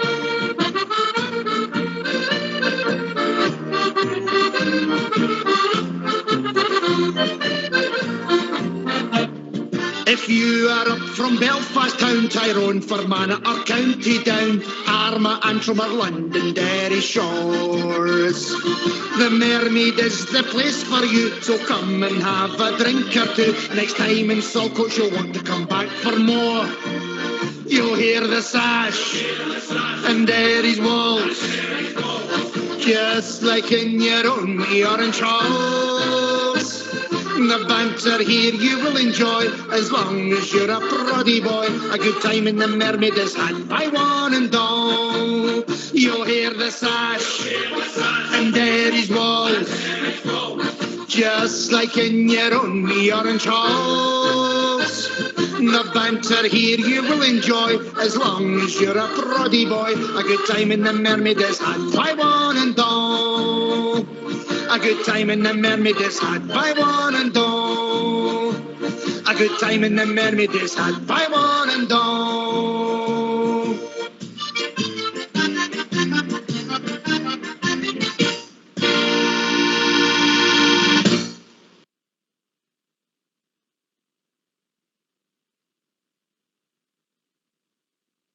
Yeah, welcome back, lads. All right, my man. Yeah, the old technical team we might play the jingle there after the tune, but they must be busy. Getting one of the three a day in. Oh, is it 5 a day? Is it 5 a day? I don't know. He's on 3 out of his 5 now. He's probably got that 2 to go, mate. You're having an apple or something, banana maybe. Right, George, I think the frustrating thing for everybody, people get different ideas, use the substitute. I think there's a lack of confidence. I don't know if everybody, how with fitness or the boys that's played the Euros, like Kamara, I thought he was very quiet yesterday. No Bridgegate, man of the match. I think he fell out of the game as it went on, even though I think he's a great player. I can't get by just a wee bit of lack of confidence at the moment. I don't know why. That's the only thing I can see, mate. Why should this team be lacking in confidence, really, Ox? I mean, that's what I don't know. Why, George? Why should they be? I mean, they ran a riot last year, ran amok, got all the praise last year. And I thought a couple of weeks ago there when we played, I think it was the second half. We've been playing our first half or a second half, but we played the second half. I think it was Ross County. I thought we played well, and I thought maybe that's us kicking on or however. But St Johnstone, I thought maybe that's us got to kick on now. It just never happened. Ox, listen, we're going to come good. You can see we're going to come good, but then we become a bad team overnight. I think we've been pretty honking, to be honest, Ox, for most of the games we're playing, apart from the Dunfermline game, and we're still top of the league. So that tells a story. So like you say, if it is a confidence thing, if we can just get a wee bit of confidence, I thought the captain was took a bit of confidence for his goal last week. If we can just get a wee bit of confidence at these players, the new players coming in, Sakala, and I think Roof's been pretty good for us yesterday. I think he wasn't great, but and Alfredo will still be good for us as well. I think if we get a wee bit of confidence into these guys, get some winning, some goals, some high scoring goals, I think we'll really come good. And I think we'll be a team to fear again, Ox, because we've no made massive improvements to the team, but we've just topped up the team to what we actually had. We're a wee bit slow at the back with the boy Simpson. I don't understand how he can't date in Scottish football, but that seems to me I don't see it, George. the jury's out for me with him, but I just don't understand how we can date it. But I think we'll definitely come good, Ox. We'll definitely come good. All right, I better put people out their misery, Bridgeman. Yes, please. We had it confirmed today. Mark Hateley, it was all done and dusted. We'd been speaking for a while. He had said he would find the time. We want to thank Mark Hateley, who's joining us on Rangers Radio tomorrow evening, mate. Excellent. I like that. I like that big fella. I like him. You know, so... what a player he was for us. Oh, what a player. What a career. What a career. You don't really realise till you start looking, but hopefully he comes on and enjoys his time on the show, Port Bear. Indeed, mate. When I think of Mark Gately, first probably games I think was the Aberdeen, these two headers. And then I think of the Battle of Britain, mate, where he was outstanding, especially on Elland Road. So, you know, it's a massive player for Rangers, an absolute winner, somebody you'd want in your team. Great player, mate, great, as you said, massive, marvellous career at Ibrox. I'll be looking forward to listening to that, mate, definitely. Yeah, right. Good for the show, George. Good to have people that coming on the show, mate. Oh, brilliant, Ox. Last year, just about this time, I think you had Big Dave McPherson, who was fantastic at the time as well. Brilliant. Great chat on the show. But Big Mark's one of my all-time heroes. He's probably one of the... Anybody asks you who's my favourite front two all-time, where he's different, but it's got to be McCoist and Hateley. I don't think that'll ever be eclipsed in Scottish football. I just think they were on another level. Anything, what we won at the time, what we done at the time, even the team they played in. But Big Mark Hateley, great player, and just a gentleman as well, like. And we thank him, but we'll thank him tomorrow night. But it'll be good for the show. It'll be good to hear what he's got to say. It'll be good to hear what he thinks of the team, Port. If he can put his finger on it, or is there nothing to worry about? Because he played in teams that started off slow and ended up winning the league by a canter. Look, if I'm honest, we're probably overreacting. We can be a harsh crowd at times, and maybe Big Mark will be able to put his finger on it. Maybe he knows exactly what's going on, but I just think, like George, I say that earlier on with George, I think we're not far away from getting somebody an absolute whooping, mate. I really don't think that. I think it's going to click one of these games, and I think we'll just go from strength to strength. I'm more disappointed today because I think because of the result they got, and then we didn't capitalise, and that's not like Rangers. That's not like Rangers to do that. So I just hope we get back to our own form very soon, mate. I think we've been joined by Alex Kelly, actually, who's joined us. Good evening, Oxshire. Good evening, guys. Hello, Alex. How you doing, pal? I'm doing fine, Bridgeman. I'm listening to you for Lanzarote, so I hope the line's clear. Go on yourself, pal. You're nowhere near that what do you call it, volcano, are you? No, I don't think so. But there's been a few eruptions on here for what I've heard the last couple of days. Is that right? Who was it? No Port Bear again, please. Oh, the weather's great out here. Folks nearly dropped to a heart attack. I'm not phoning bloody Lanzarote. Right, come on, you've trapped it in about 4 times. You're in Lanzarote. You're not born there. Right, okay, I know. Right, I've got a wee theory, guys. Just because the team's obviously not playing as well. Mind last year I dropped it in that Ryan Jack was the kind of unsung hero in the team, and that's a major reason why Tavernier was playing as good, because it allowed him to go forward. He was covering his space. I think Ryan Jack only played 18 out of 58 games. I know. Last year, mate. Yeah, I know. Your theory's got flaws in it. Well, somebody came in there and did a good job for him. Basically, that's all. See the contract situation with Golson and Kamara. Kamara's no 2 years to go. Right. Well, I was thinking because he's not playing as well, he's not covering Barisic going forward in that area, right? And the Golson situation as well. I think that's causing a wee bit of unrest in the dressing room with the players and the gaffer. I think he's getting let down, or the gaffer feels he's getting let down. I don't know how much. Did you watch Connor Golson the last 2 games? He wasn't outstanding, but he was trying to lead the team. Obviously, he didn't have his greatest game against Leon, but yesterday he was a driving force trying to drive us on to a victory. Port Bear.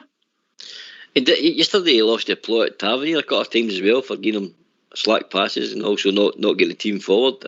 Instead of going forward, Tavernier turned his back and rolled it back to Goldson, and then Goldson tried to pass it back to McGregor and put it by the post, and he get ripped right into Tavernier for it. So I don't know, Alex.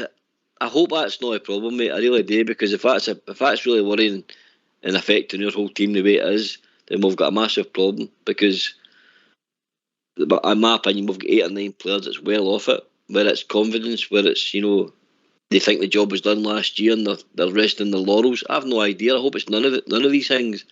But there's definitely something that none of us can put our finger on. I just hope it's confidence. But listen, there's something not right with the team morale. They're definitely not as at it as what they were. The high press they were doing all last year. They were at teams as soon as the ball retention was fantastic, as the numbers showed up all the time.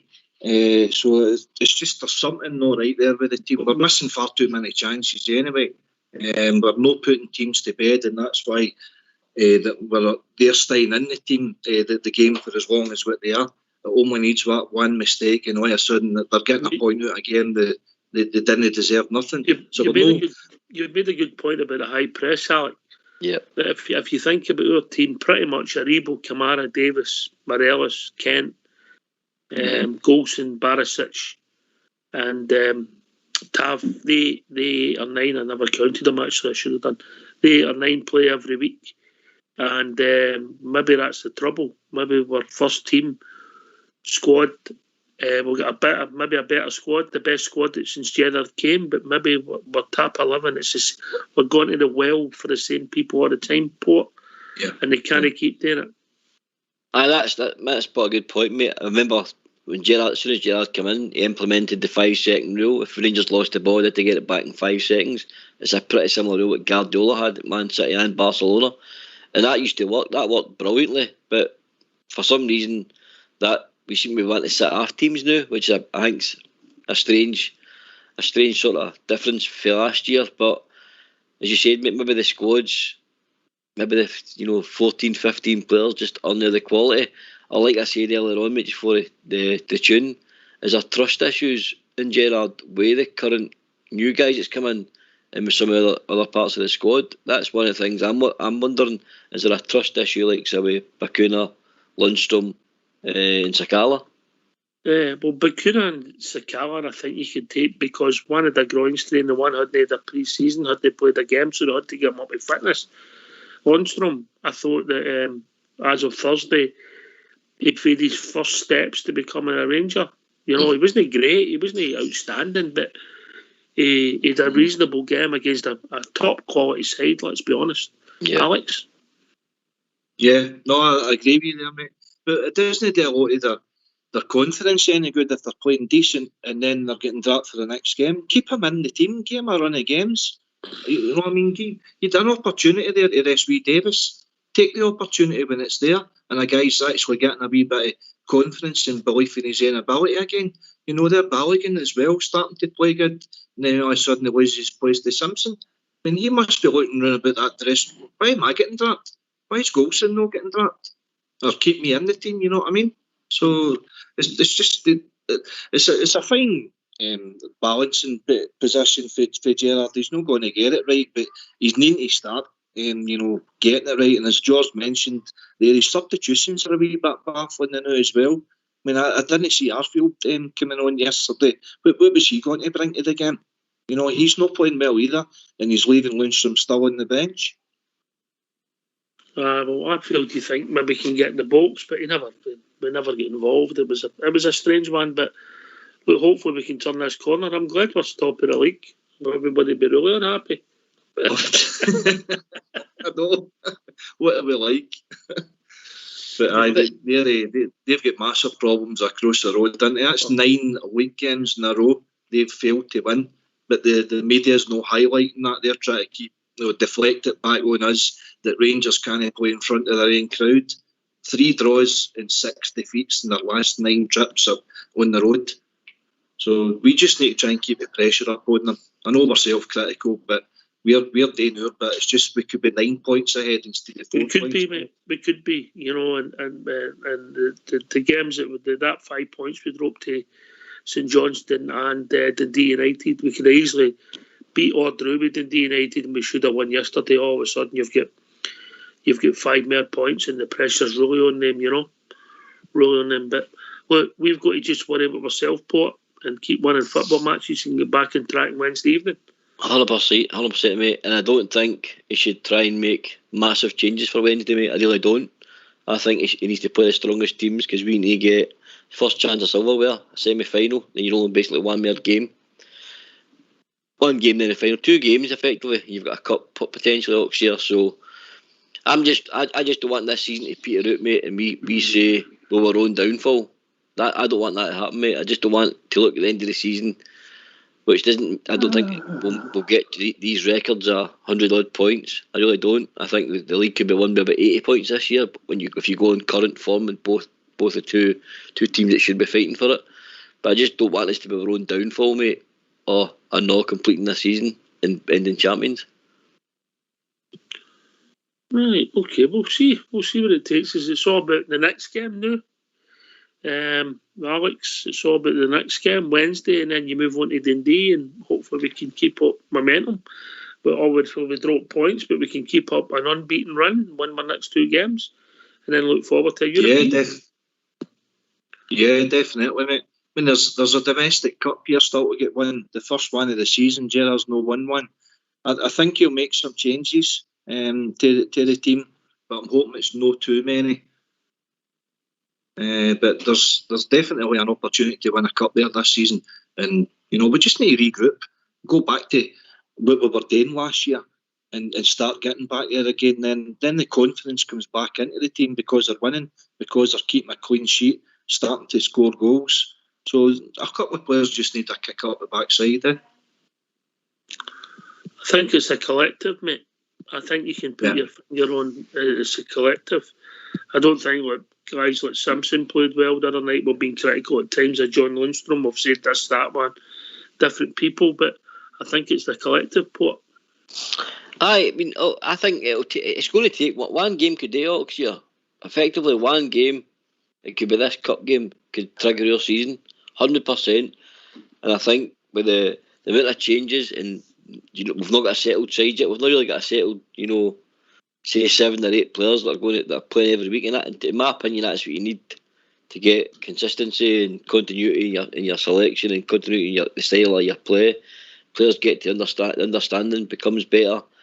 And I think that comes with like you're saying, mate, confidence and good results and playing alongside each other, because the trust builds up between the team, and the manager trusts the squad, and then he knows exactly what he's dealing with. But because of the stop-start, COVID situations, injuries, we've not really had a chance, mate, to have that same 7 or 8 players playing every single week with each other and developing that understanding. I think you'll find that like Goldson, Kamara Davis, Aribo, Kent up to get injured there, Morelos, they've started the vast majority of the games, if not all of them, mate. But also, my point is, like, with Kent dropping out as well, I mean, he's usually a first team starter. It seems to happen to one of our main players. Aye. You know what I mean? It seems to be one. Aye. Yep, that's the way season's going so far, mate. I suppose every team can put an argument up about that, Alex. COVID, suspensions, injuries, and then, you know what I mean? Aye, it's an unusual one, the players missing through COVID. It's usually suspensions or injuries, but the COVID situation, I was actually going to touch on that, throw the Hadji's name into the hat. We've missed his creativity in the midfield and going you're forward. Up there. What was that? I think even you're warming to him a wee bit. He started the season. He started the season as one of our better looking players, and we have missed him even coming off the bench at times for a spark, mate. If I'm being honest, it looks like that at the moment. You know, my critique of him was was they consistent enough. I never doubted the boy's ability. Yeah. So we've got all these players. Sorry, we've got all these players, and for some reason or other, they can't get into the team. I think also you've got to watch Bridgman. Sometimes when you're not playing, you become a better player. You should know about that. You know what I mean? The myth of the Partick players. The myth of the Partick players, particularly midfielders. He's a great legends, player, mate. Legends. The legends were born. Legends were born. Just you ask your missus. Legends. Yeah. Legends, that's what you are. Right. Let's hear from you. Why don't you give us a call on 0141 356 1972? It's your show. It's your platform. Let's hear from you.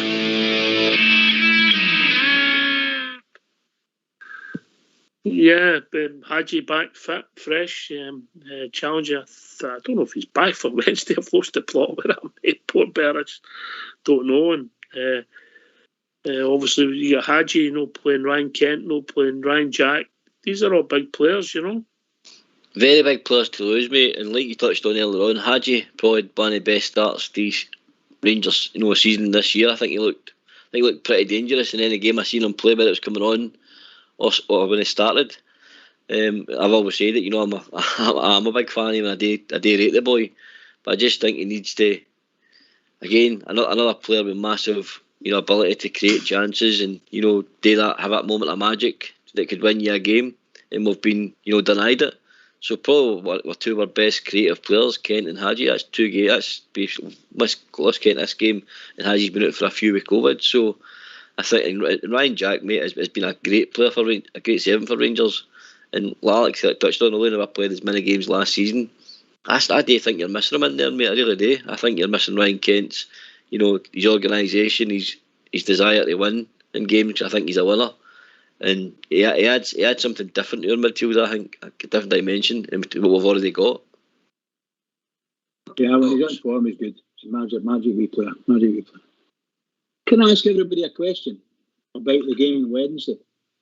It's a cup game. It's at Ibrox. Based on the rules and regulations for COVID and visiting fans, the way things stand, are there any Livingston fans allowed into Ibrox on Wednesday? I don't know, but I believe the tandem is turning up about 7:30, mate. Tandem. I was meaning legally. Have they got many fans? No, you got to ask yourself. I'm just asking. I think at the moment there's no away fans due to COVID. Right. Now, how does that go with the? How would you think that would go with the thought that we're going to have to go 50-50? With the what do you call it? They'll get 50% of the gate. Nothing's changed, Bridge. They still will. you gave all that money, that hard-earned cash, at your wives to Dunfermline. Dunfermline? By the way, you're right enough. I do apologise. I did. Yeah. Hard-earned cash, right enough. But if their fans can't get in because of the law, then surely Rangers don't need to gain the money. I think you're being because a bit of smash, wouldn't it? I'm all for it. Yeah, of course you are. Oh, sure. I think Dunfermline had supporters that night at Ibrox. Did they not? Trying to think. I'm sure they did. That was a lot of vodka ago. I know. I was at the match and I can't remember. For goodness sake. I was as well. No, I'm sure they had. Was that no a couple of strangers? Was that no you turning up your old man? What a shocker. But I get Bridget's point. But I think the obviously the after expenses they'll still get their cut. That's the big advantage of getting us at home. There'll be a few quid in it for the lower teams. You know what I mean? But Port Bear, it becomes it's a game we need to win to get to the semi-final of the cup. Aye, and it's a game we use Oxgear we could use to springboard our season, like I touched on earlier on. I just think one game could just kick on our season, bit of confidence for a decent cup run, because we've been starved of cups and since Gerrard's come in, especially domestic cups. So I think he needs to get one under his belt, in my opinion, mate. I think that probably plays on the players' heads and all, in my opinion. They're wondering when they're going to get a cup, because there's no doubt about it, we should have won probably more than we have. No doubt about that. So I just think Gerrard needs one, the team needs one, and I think getting to the semi-final could lift our season. Bit of confidence about the team, and get that first domestic trophy of the season, mate, to help us go on from strength to strength. We need a spark of some sort, Oxshire, and hopefully it'll be this Wednesday. Aye, but we've been saying that for a few weeks now, mate. Aye, it's been dragging on, mate. It's been dragging on. I keep going on to it. This game, the Motherwell game, the St Johnstone game would be the spark, but we've been starved of Rangers quality, mate. That's exactly what we've been starved of. We know that's a frustrating thing. We know the quality of the team, we know the capabilities of the players individually. We just don't know. we probably wouldn't be sitting here, Oxshire, if we knew what was going on. We'd probably sit beside Mr. Gerrard or Mr. Beale, but. As I told you, Michael Beale's welcome to phone me anytime, mate. Hopefully he's listening, mate. He'll give you a wee call and you can pick a team for Wednesday.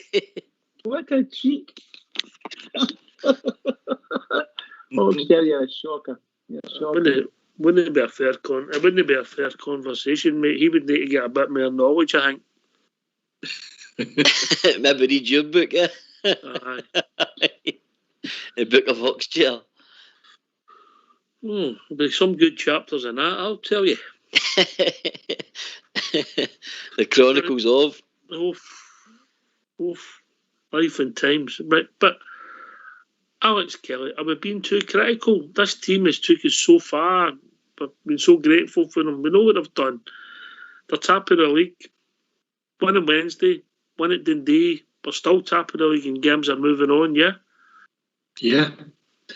I think we're always going to be critical. It's just the type of support we are, Oxshire, even though we do appreciate the job that Gerrard and his staff has done for the team, and obviously the board has backed him with finances. He's built a decent team there, but the levels that we're hitting last year has showed us the support, the expectations of the level to hit again this year. And when they're falling below their own standards, that's where it's obvious that some things aren't right within the team and within the setup. But aye, you're right. I mean, you look across the city and they're trying to, portray that everything's wonderful and they're playing rosy football. But at the end of the day, they've only won 3 games out of 6. But we need to capitalise on that. And that, I think, is when the frustrations is kicking in with the support. Okay. All right, mate. Anything else to add before you go, mate? Because your mate's coming in and we're not allowed the 2 use idiots on the one call. No bother. Thanks for taking my call anyway. You hang on, your mate's coming in. All right, no bother. I'll try and be good then. I wouldn't do that to you. It's a double negative, you know what I mean? Turn it into a positive. He's coming, mate. He's coming. He's just got to square up his bill. Sure. Can I ask you something? Does anybody think that this team are possibly resting on their laurels for last year? Do you think they think that's it done now? And is that affecting the team? Been there, done it. I'll come in at a second point. I just looked at some of this now. The first 7 league games last season, Ryan Jack played them all. Andy's come in at the right time. And then he played the next, basically the next 7, yeah? Mm-hmm. He missed the 8 and 9, and then he played in 10, 11, 12, 13, 14, 15, was out for 10 games. And we won all of them by the draw away to Livingston. So maybe Andy's point, Ryan Jack, maybe unsung hero. I know he didn't play a lot of games over the course of the season. He played about 16 in the league. But it was that driving force that gave us a great start. But I'll come back to your point once Andy's come in. Evening, Andrew. Good evening, guys. I think you're right on the Jack one, right enough, but logically you've got to say, look, if he's not going to be fit enough, he's not going to help the team long term. You can't fog, mate, can you? He's you can't. If he's not fit, he's not doing the job that we need him to do for Rangers, right enough. So unfortunately, I just worry about it. This for me is last chance saloon for him, isn't it? If this injury is not sorted out, or he picks up another one, then I think it's more or less end of story, right? And I'm hoping Ryan, because I believe he brings a lot to the team and all that. And I don't think you're the only one, mate. And also, when you're not playing, you do become a better player, don't you? Well, you do. I mean, I think he's a cracking player, right? And if I know that some guys don't, but I know Big Al totally disagrees with me, right enough. So, but nah. Don't worry about that. Don't worry about that. Big Al disagrees. I'm not worried. I can take it right enough. That don't bother me right enough. But it's just like for the good of the team. If he's not going to be around, 15 games a season is not good. We don't want Jack for 15 games a season. We want him for the majority of the games. Was it 13 and games? That would help Rangers going forward, wouldn't it? I'll just see how many. I'll just make sure I got that right, mate. He played 16 league games and 3 as a substitute last season. Obviously, the vast majority of the start of the league. Can you come for? I think he's one of them players, Oxgear. Everybody needs him in their team. Your water carriers. He's not outstanding at anything in particular, but I think what he gives you is a solid 8 any game he's playing in, and that's with endeavour. He's tackling, he's never give up attitude, and I think you need players like that in your team. It's all right having all your your fancy Dans and your quality players, but sometimes you do need your water carriers, the guy that's going to drag you over the finish line or fire the team up, drive the team on, make that pass, make that tackle that's going to fire the whole team, mate. I think that's what you miss with Ryan Jack. He does cover the ground well, mate. He works hard. Yeah. I don't think he can play football any other way. He's only got one speed, and he plays the game the one way. Doesn't matter if we were playing Leon, if we were playing Ross County, mate. He gives you what he's got, and that's a compliment, yeah. Aye, 100%, mate. That's exactly what I'm getting at. It's not discrediting Jack for probably the lack of quality that maybe he's got compared to maybe a Joe Rebo or Haraji, but he's got this great passes, great dribbling ability, etc. But as I say, he's a solid 8 every game I've seen him playing in the last 2 seasons under Steven Gerrard. And Steven Gerrard, he's been his go-to man. He was Steven Gerrard's blue-eyed boy for a long number of start of the season since he's come in. So I think guys like that in the team are worth their weight in gold to me, mate. It's all right, fair and well having your quality players, but you need guys like them in your team, definitely 100%. I'm not one for spreading rumours, as you well know, but I don't think he's sobered up since we won the league. You know what I mean? If he still looks like talking Well, I could say I'd go along with him there. When you go, Prince. I was just going to say 100% agree with what Port Bear says there. I'm a great fan of, and Andy, by the way. I'm a great fan of... You're a great fan of Andy's? No, I'm a great fan of Ryan Jack. I think Ryan Jack's a fantastic player. I thought we were very lucky to get him for the amount of money that we paid for him, which was zilch. I think he's been a great player for us. If we know he's got a poor knee, and somewhere along the line either get it fixed or we live with it and we nurse him along. I bet there's going to become a time when his age will catch up with him anyway, and he'll end up leaving the game or something. I don't think he's that old, but I think his age is with me. You know what I mean? He's still got a few years to go.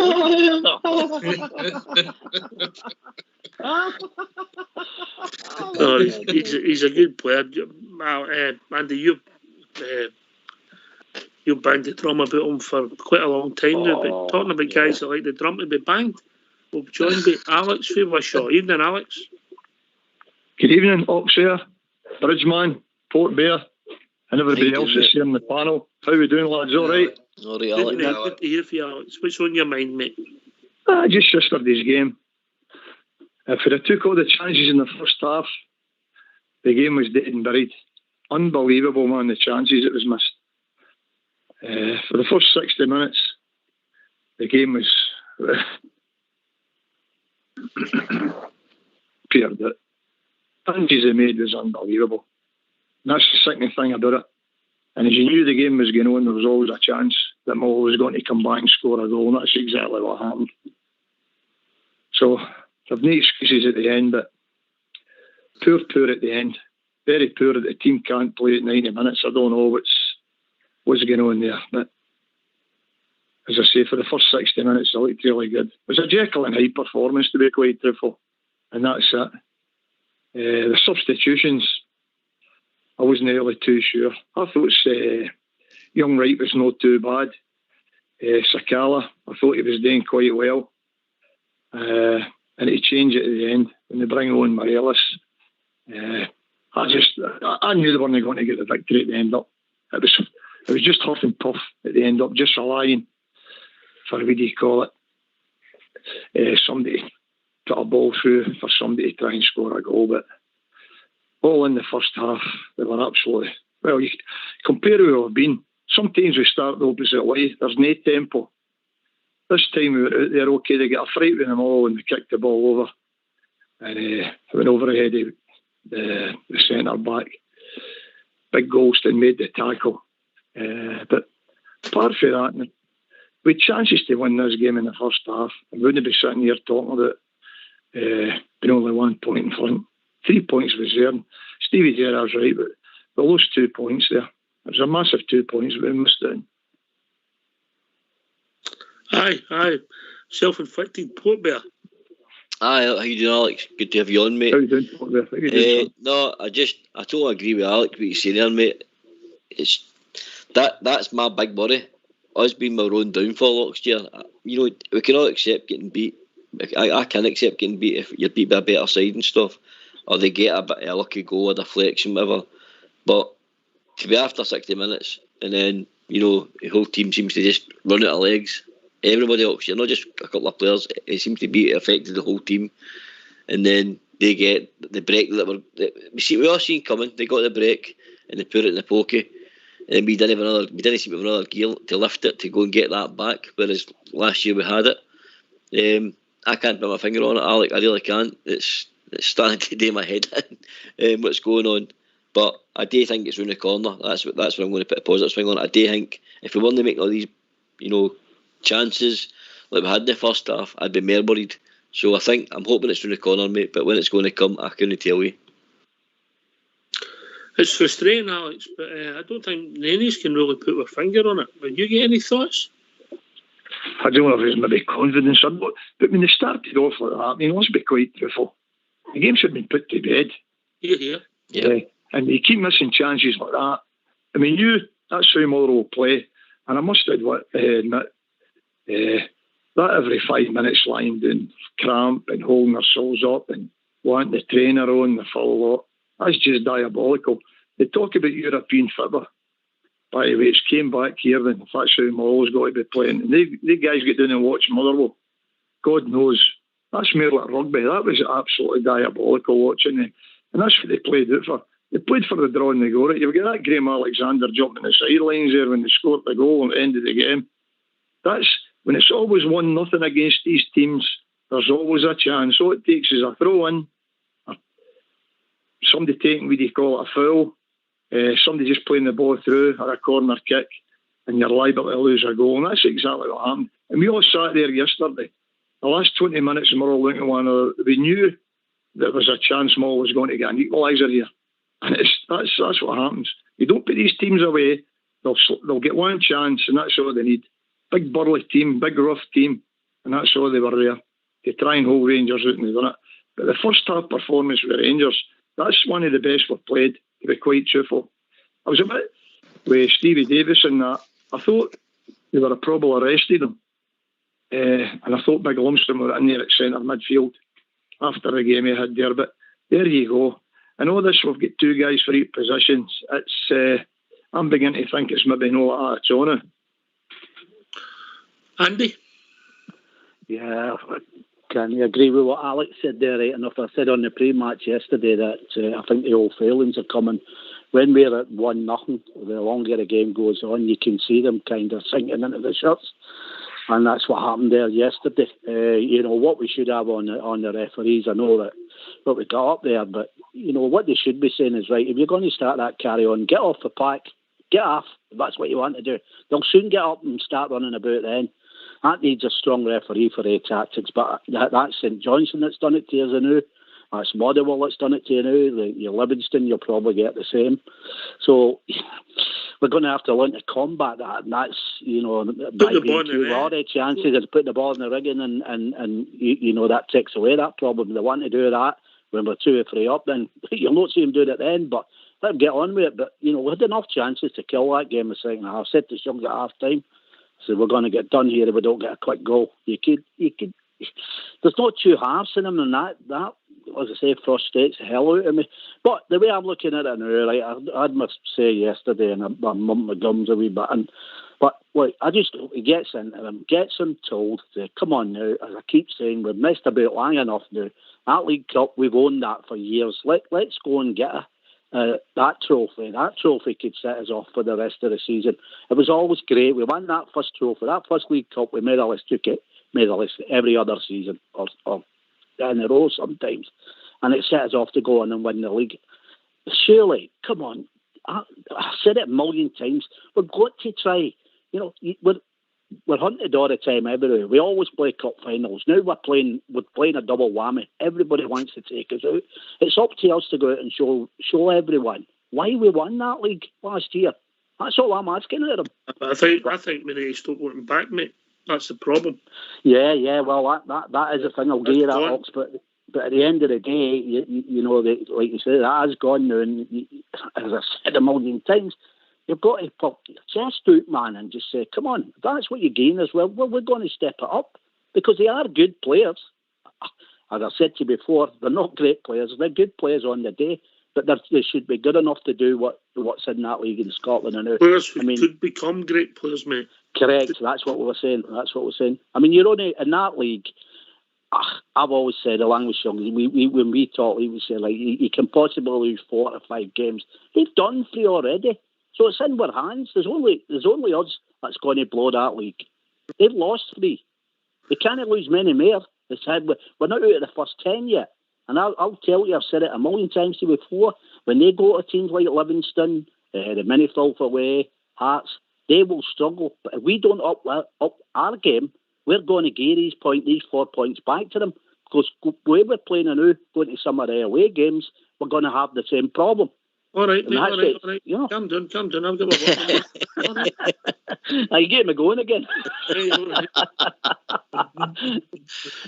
Right, can I just give a shout out to young Jamba, who's a young Big Stevie's boy. Boy's got a lot of sins to bear. Big Stevie being his old man, no, he's one of the top guys. Big Stevie Jamba's away to fly out to Portugal tomorrow. He's been playing football with the Sons of Struth, and they'll be playing Benfica's pro youth teams. Will be playing. The invite says that they'll be playing in their stadium. So the wee boy's not a wee boy anymore. He's starting to a fine young man. He's going out there to play against Benfica pro youth. So all the best to young Jamba McPherson. Indeed. And I hope he enjoys his trip, and hope it gives him the bug to go in and play the game at a higher level. Yeah. Yeah. Well done. It's a fine level of football he's going to be playing. Aye. So, one of our own. We've got to keep up with the boy. We might want tickets off him in the future. You know what I mean? But good luck to him. I hope, first and foremost, I hope he enjoys the trip, and then the football becomes important to him. Yeah, what a memory. Yeah. Alec Kelly, come in and you can answer, dear mate. I agree with what Andy says. I've not spoken to him for a wee bit, obviously. He's given me some peace because I'm down here, but we've knocked heats plenty of times there the last few months, talking about the team and the standards and the expectations what the fans want, and he's right. You know, there's trophies there to be won. Gerrard doesn't like that on his record as well. He tells you that 1 trophy out of 9 isn't good enough for this club. I want more. We should be. What is holding us back? This team should be bursting. We won the league last year on our flag day yesterday, and they come and spoil the party.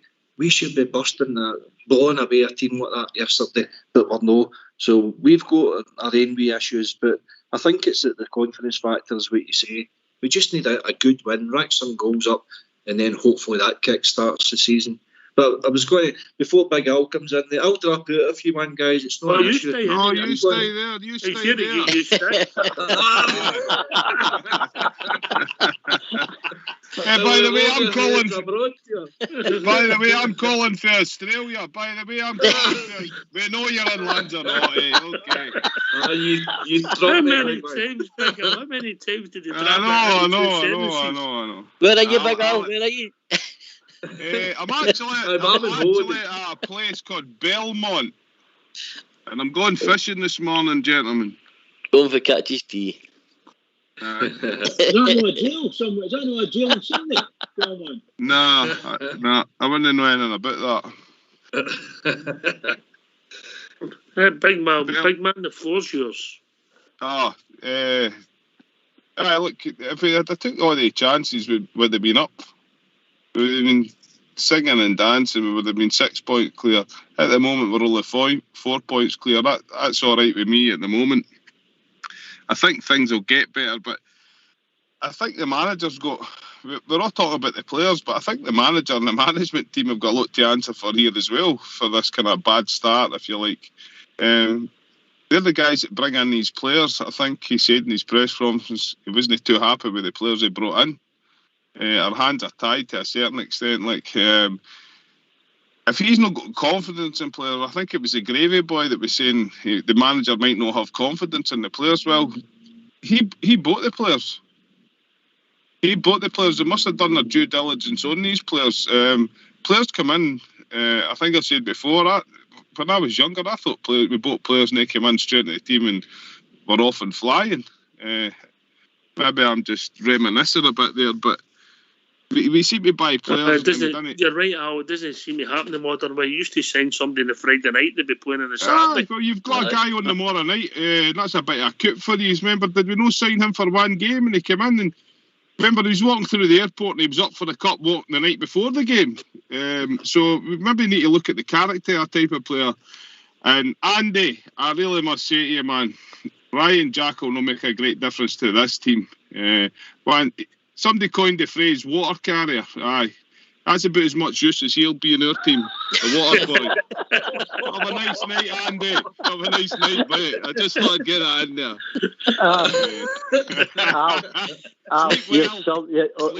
You're some man, you pal. I'll tell you. Ox says to me, right, he keeps giving me Jack, and I keep trying to tell him, don't mention Jack with me because you'll come on and kill me every time. I know. Big Al was coming on, Andy. You think I knew that's all the reason I stopped. I pulled down the side of the road, man. Let's get my tackle ready, and I pulled down. I said, I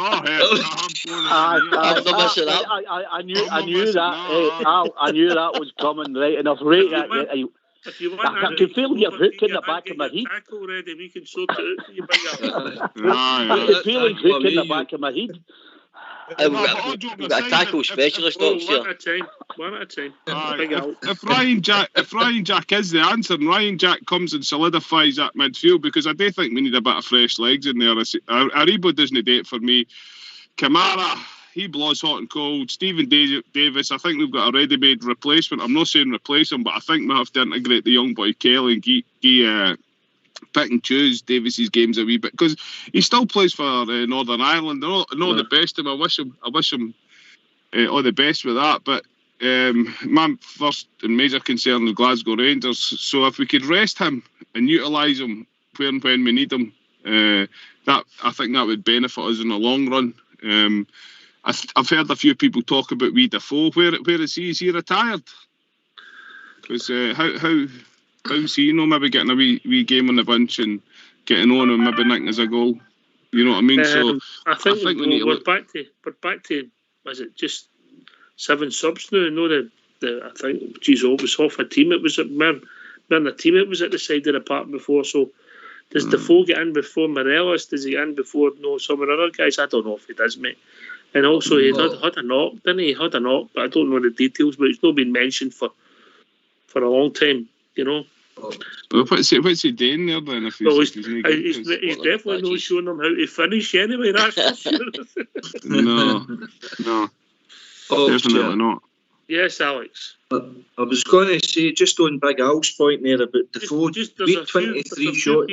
There's a few people joined us in the last few minutes, Alex. Can you let them know where you're phoning for? I was going to say, you still in Lanzarote, Alex? I'm still out here, guys. Aye. Aye. I'm sweating. Is that an Ibrox Radio offshore broadcast? Freelancing, mate. Freelancing. On you go, Alex. We had 23 shots at goal yesterday. I seen a stat with 14 of them was inside the box. Surely Jermaine Defoe would have been putting at least one of them away yesterday. So he should have been an option available on the bench at least. Well, again, I think it's one of these things where you become a better player. I'm not saying Jermaine Defoe's has been a great player, but the sands of time wait for no man. Port Bear.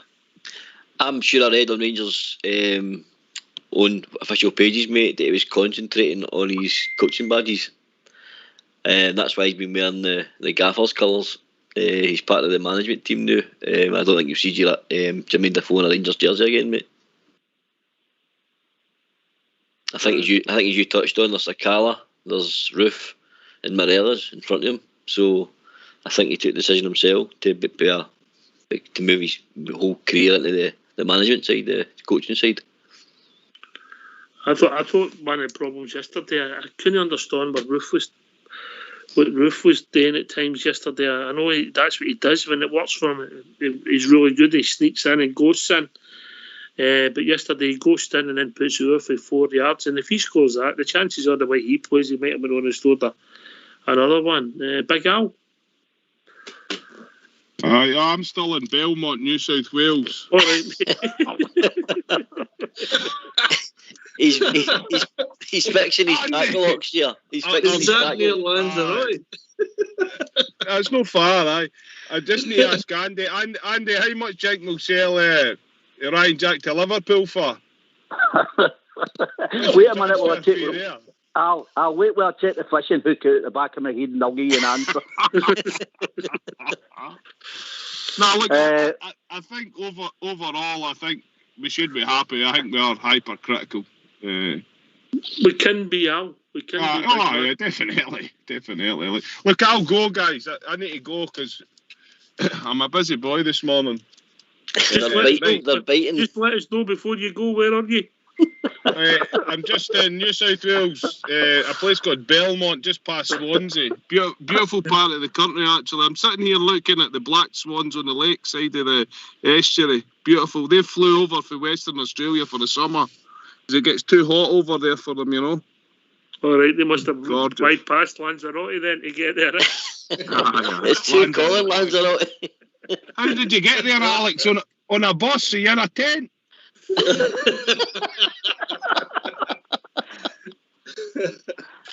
Busman's holiday. It's the Ibrox Radio Roadshow all the way from Lanzarote. Take care. Kenny's been paying me well. I'm not going to comment on that. I don't think it would be fair. Cheers, Al. Cheers, big man. All the way from Belmont, New South Wales, Port Bear, if you didn't notice. Aye, New South Wales, mate, yeah. That's the jail in Sydney. That's the jail in the middle of Sydney. Oh, dear. Right, oh well. Listen, Alex, we'll let you go and you can join Happy Hour, Get the last ones in before Happy Hour. I'm being a good boy today. I had too much yesterday doing that Boy Bell's bar, man. 100ml vodkas.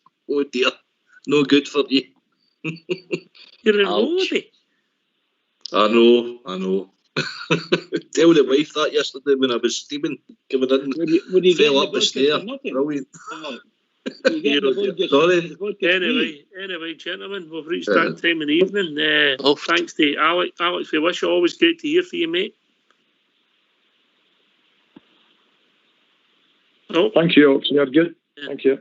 Always great to hear from you. Andy, if you lead you, take a bit of ribbon, but you always take it in good spirit, mate. It's the only way to go, innit? Like, you know.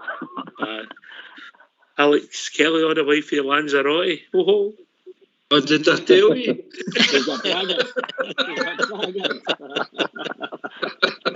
Thanks for taking my call, guys. No problem. Thanks to Big Al. Thanks to George Logan. Great to hear from George, always is. And of course, Ian Freedom Fries, who joins the show.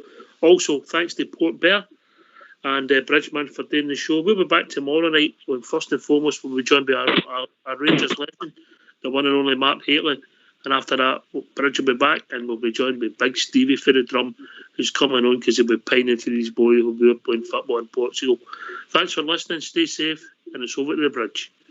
What can I say? Marvellous night. Thank you very much, and a big thanks to Port Bear for helping me out. Well done to everybody. Can I just say to all the Rangers fans all over the world, in particular Rangers fans on here on Rangers Radio, absolutely gutted. Like every single one is gutted. We never get the full points there of yesterday's game. But we will come good. Everybody, keep it going for the Rangers, because the Rangers really need us. 2 sleeps to go by, and we're going to beat the Rangers again. Keep it going. Cheers. Thanks to Fox and Old School Blue for doing the technicals. Take it away, Old School Blue.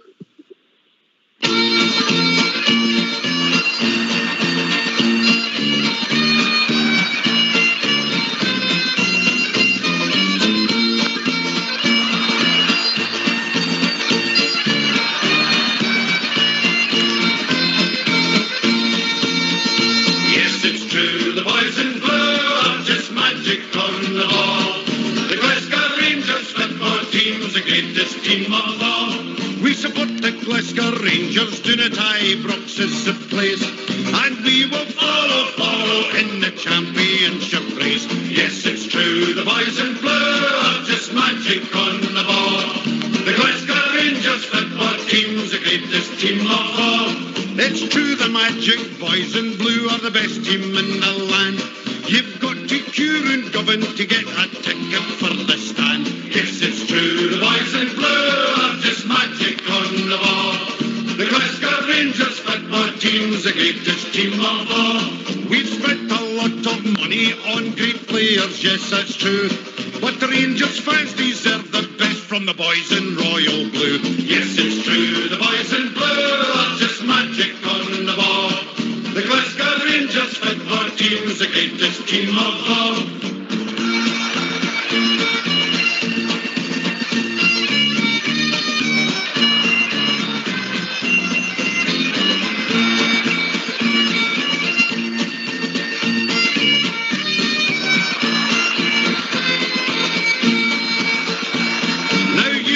The story, it was dismal, full of gloom. Now we're building an extension for the Ibrox trophy room. Yes, it's true, the boys in blue are just magic on the ball. The Glasgow Rangers football team's the greatest team of all. In Europe we'll be travelling by land and sea and plain. The teddy bears have got the bears and we're on the march again. Yes, it's true, the boys in blue have just magic on the ball.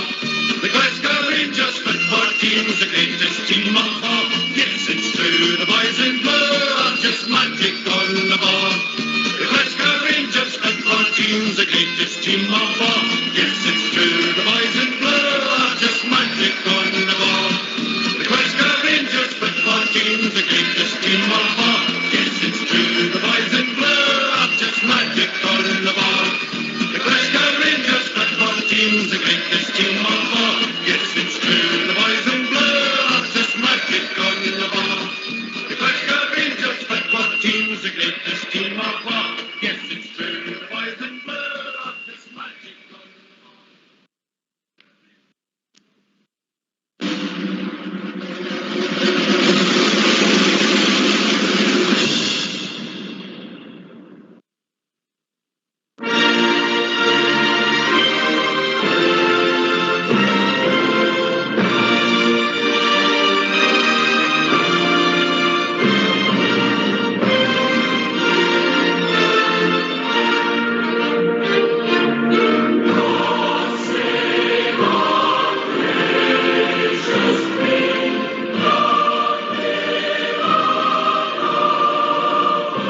Thank you.